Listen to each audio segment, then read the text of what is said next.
Peygamberimiz sallallohu aleyhi ve sellem aytadilar.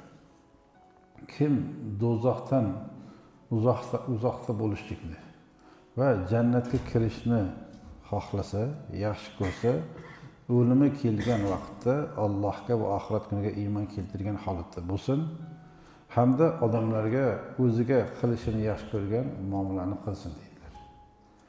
Ya'ni kimiki bu dunyoda do'zaxga tushishdan uzoq bo'lishlikni, do'zaxga tushmaslikni va jannatga kirishni istaydigan bo'lsa, xohlaydigan bo'lsa, jon chiqar holati kelganda bizning holatimiz Allohga iymon keltirgan holatda bo'lishi kerak.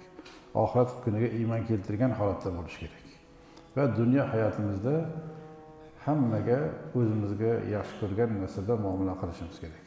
Bizga qanday muomala qilsa bizga yoqadi, boshqalarga ham o'shanday muomalada bo'lishi kerak. U kattakmidi, u kichikmidi, u zaifmidi, ya quvvatlimidi, yoki boymidi, kambag'almidi, hammaga bir go'zal muomalada, chiroyli muomalada bo'lishi kerak.